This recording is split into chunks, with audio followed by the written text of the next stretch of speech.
Bueno, y continuamos aquí en Onda Cero con esa ronda de entrevistas, esos contactos que mantenemos semanalmente con nuestros amigos de Alegra, Centro de Psicología, en este apartado, en esta sección de aquí en Onda Cero, dedicada al asesoramiento psicológico. ¿Y quién nos acompaña hoy de ese fantástico equipo de Alegra? Pues Almudena López. ¿Qué tal, Almudena? Hola, Juan Carlos, buenos días. Bienvenida un año más.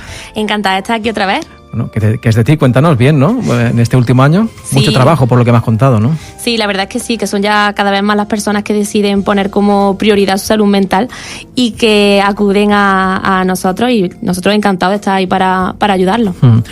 Hoy con un tema que seguro que va a despertar muchas opiniones, pero bueno, antes de nada deberemos lanzar un aviso a navegantes, porque hablaremos de autoexploración sexual. Sí. Pero no en el sentido que muchos a lo mejor quieren dar al término, ¿no? Claro, vamos a hablar de autoexploración sexual, que es un término que llama mucho la atención, pero que muchas veces tenemos una idea muy equivocada de lo que es. ¿Y bueno, qué es? ¿A qué te refieres cuando hablas de autoexploración sexual? Bueno, pues, desde el ámbito psicológico, que es el que nos ocupa, claro. La autoexploración sexual es básicamente, Juan Carlos, observar el cuerpo que habitamos. O sea, tiene como dos cuestiones muy importantes. La primera es saber cuáles son las partes de nuestro cuerpo, cómo se llaman, dónde se localizan, qué forma tienen incluso. Y una segunda parte en la que observamos cómo cada una de esas partes reacciona a la estimulación, tanto física como imaginaria. ¿Y por qué los psicólogos determináis que es necesario, ¿no?, practicar esta autoexploración sexual? Bueno, lo primero y más importante es para conocernos mejor y para querernos mejor, ¿no? Se ha visto que la autoexploración sexual, explorar nuestro cuerpo y demás, nos ayuda a vivir nuestra sexualidad de una forma mucho más plena, más placentera y sobre todo más saludable, ¿no?, que es lo importante. Luego, por otra parte, tiene unos beneficios estupendos para nuestra autoestima. Nos ayuda a mejorarla mucho porque, bueno, ahora que se acerca también el verano y todo esto, está bien que comentemos esta parte porque hay muchas personas que se sienten inseguras con su cuerpo, que no se sienten cómodas, que hay algunas partes de su cuerpo que tienden a esconderlas, ¿no? A no mirarlas. Y se ha visto que con la autoexploración nos ponemos en contacto con cada una de estas partes de nuestro cuerpo y observamos estas partes sin juzgarlas, ¿no?, intentando aceptarlas tal y como son. Entonces, por eso tiene unos beneficios también importantes para nuestra autoestima.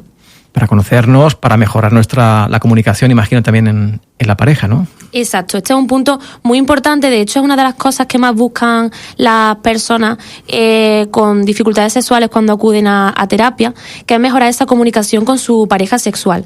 Cuando hablamos de pareja sexual nos referimos a la persona con la que yo mantengo relaciones sexuales de forma habitual o esporádica, sea mi pareja o no, ¿no? Al final, si yo sé lo que me gusta, sé con lo que me siento cómodo o cómoda o con lo que no, pues yo eso luego se lo puedo transmitir a mi pareja y disfrutar mucho más de nuestras relaciones. Y para mejorar en definitiva nuestra salud, ¿no? Porque al final estamos hablando de nuestro cuerpo, ¿no?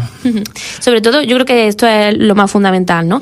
Que mejora nuestra salud tanto física como psicológica. Por ejemplo, con lo que se refiere a la salud física, nos ayuda a la detección precoz de muchas enfermedades, como por ejemplo la vaginitis, ¿no? O nos ayuda a evitar el desarrollo de otros problemas de desarrollo sexual, como por ejemplo la anorgasmia, que fue una cosa de la que ya estuvimos hablando aquí en otra ocasión. Entonces, también nos ayuda mucho a mantener una buena salud de nuestros genitales. Por ejemplo, en el caso de las mujeres, la autoexploración sexual fomenta mucho la lubricación de los genitales y en el caso de los hombres mejora el reflejo tanto de eyaculación como de erección. Entonces, aporta esos beneficios. También se ha visto que tiene un efecto analgésico. Por ejemplo, para las mujeres cuando tienen dolores menstruales y demás, pues es como si, entre comillas, nos tomásemos un ibuprofeno, ¿no? Pues de una forma más natural, ¿no? Y luego nos ayuda también a mejorar la calidad del sueño.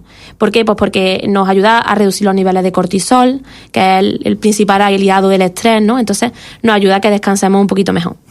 Has hablado de dificultades, ¿no?, de personas que acuden a consulta con algún tipo de duda con respecto a este asunto de la exploración sexual. ¿Qué tipo de dificultades son las que os plantean en consulta?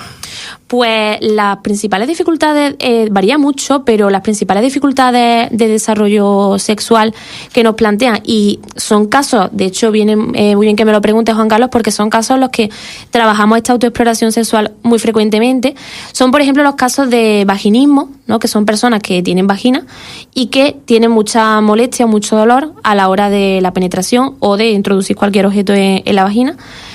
Pero también, por ejemplo, en los casos de eyaculación precoz, también se utiliza mucho para que la persona controle cada vez más esa respuesta sexual dentro de lo automática que puede llegar a ser. Y en anorgasmia, que es lo que estuvimos comentando en la otra ocasión, tanto masculina como femenina, porque al final disfrutar del proceso de esa autoexploración sexual me ayuda a conocerme mucho mejor y me facilita, ¿no?, el disfrutar de todas esas sensaciones y alcanzar muchas veces ese orgasmo, ¿no? Luego también lo que acabamos de decir hace un segundito, cuando hay problemas de comunicación sexual en la pareja. Entonces, al final es una cosa que nos encontramos mucho en consulta, que nos lo piden mucho y que nosotros hacemos mucho hincapié en esa autoexploración para trabajar esos problemas. Por eso, porque el autoconocimiento es indispensable para yo poder comunicárselo a otra persona. Y luego también son dos tipos de casos en los que a lo mejor también trabajamos muchas veces en la autoexploración. Son casos de baja autoestima, que a lo mejor tiene una repercusión en sus relaciones sexuales, les limitan, entonces trabajamos esa autoestima desde ahí. Y también los casos de baja libido, o sea, la libido es el deseo sexual, ¿no? El nivel de excitación, ¿no? Entonces trabajamos esa autoexploración para aumentar esos niveles de libido. Y ¿pensáis que hay muchos prejuicios en la sociedad a la hora de abordar este tipo de dificultades? ¿Sigue siendo un tema tabú? Las personas acuden quizás con un poquito de vergüenza. De hecho, una cosa que pasa muchísimo es que las dificultades sexuales en terapia no aparecen como el motivo por el que la persona acude a nosotros. No es el motivo principal de la consulta, ¿no? Exacto. A lo mejor aparece por una baja autoestima o aparece por problemas en la pareja o de repente por una ansiedad. Y luego cuando vamos indagando nos damos cuenta que detrás de todo eso o bien una repercusión que está teniendo esos problemas o bien la base, pues son dificultades de relaciones sexuales o de conocimiento sexual. Entonces esos tabús, esos prejuicios de lo que hemos estado hablando, ese tema tabú que gira en torno a todo esto, dificulta también mucho la autoexploración, porque cuando una persona está practicando esa autoexploración, suelen aparecer muchos pensamientos de culpa y de vergüenza. Entonces es una de las cosas que más frenan a las personas a practicarla. Cuando esos pensamientos aparecen, nosotros en consulta también lo trabajamos mucho y los cuestionamos esos pensamientos. ¿Cómo? Pues preguntándonos de dónde vienen estos pensamientos, ¿me sirven o no me sirven? ¿Realmente tienen sentido ya para mí en mi vida o no? Porque son barreras que muchas veces estas personas tienen y que dificultan esa autoexploración. De todas formas, cuando vamos trabajando ese proceso, detectamos esos pensamientos e intentamos gestionarlos. ¿Y de dónde vienen esas barreras? ¿Son impuestas por la sociedad? ¿Son antropológicas?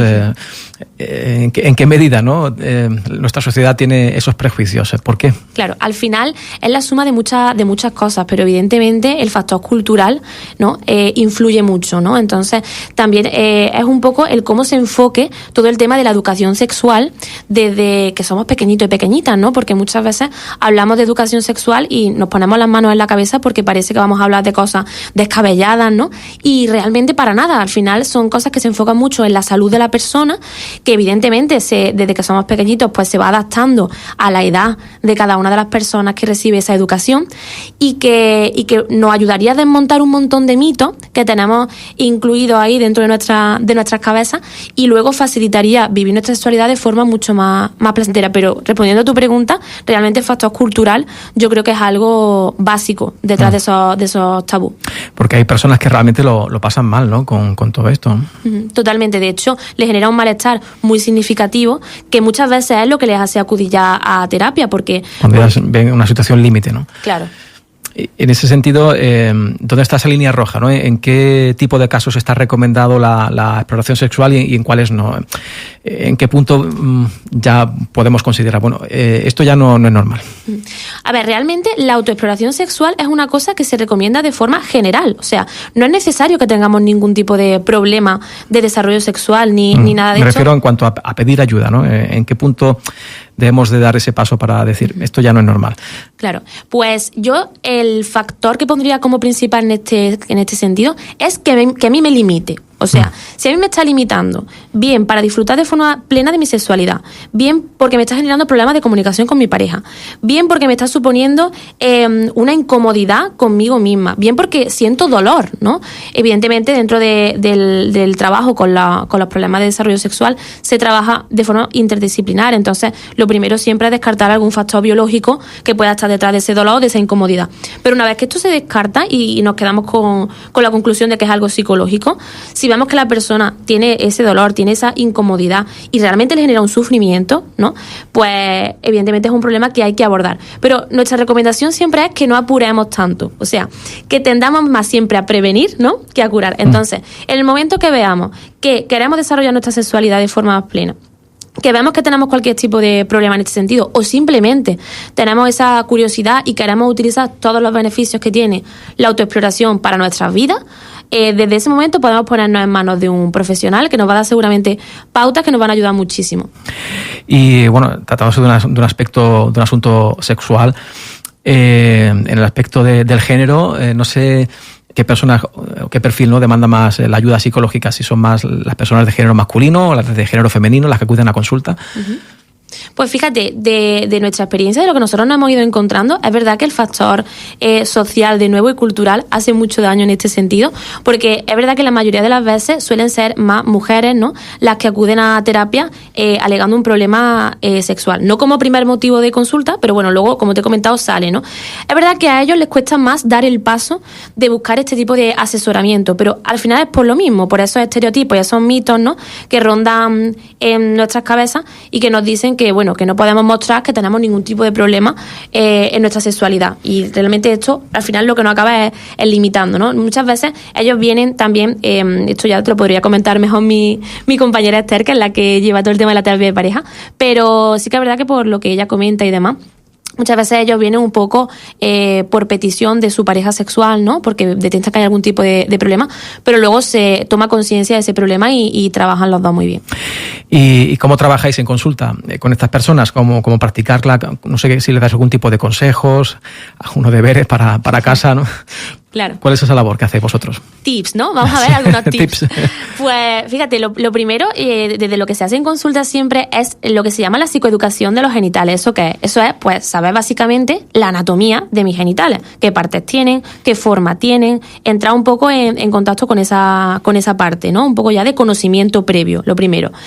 Una vez que esto lo tenemos claro, hay algunas herramientas muy útiles. Por ejemplo, hay una que es el mapa erótico corporal, ¿vale? ¿Qué es el mapa erótico corporal?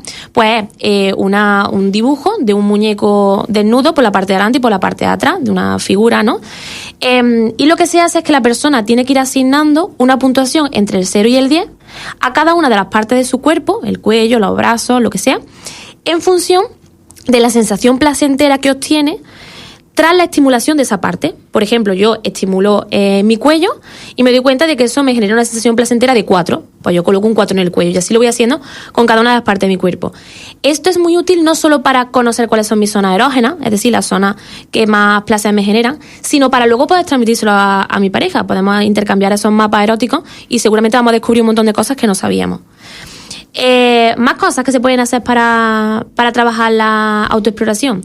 Pues, por ejemplo, esto mismo que estamos comentando hace un momentito de los pensamientos, ¿no?, negativos que me aparecen durante la autoexploración, pues detectarlos, ¿no?, y cuestionarlos también y trabajarlos, ¿no?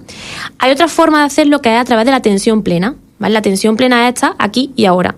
Cuando se trabaja con atención plena, siempre cogemos algo que en lo que nos centramos para estar en el momento presente. Pues en este caso lo que nos centramos es en los genitales. Entonces, atención plena basada en los genitales. Hay una fisioterapeuta, que esto, María Vascón, que esto lo llamaría conectar con el clito wifi, ¿no?, que es un concepto súper interesante que ya lo desarrolla estupendamente y habla de eso, ¿no?, de entrar en contacto con esas partes de nuestro cuerpo, de sentirlas de forma plena para aumentar nuestro conocimiento. La autoexploración sexual, el tema que hemos abordado hoy en este espacio de asesoramiento psicológico, gracias a la ayuda de Alegra, Centro de Psicología y bueno, Almudena, para ir terminando, para aquellas personas que puedan seguir reacias a pedir ayuda por cualquier tipo de problema de conducta sexual, pues incidir, ¿no?, en eso que hemos dicho de que los psicólogos estáis ahí para ayudar siempre.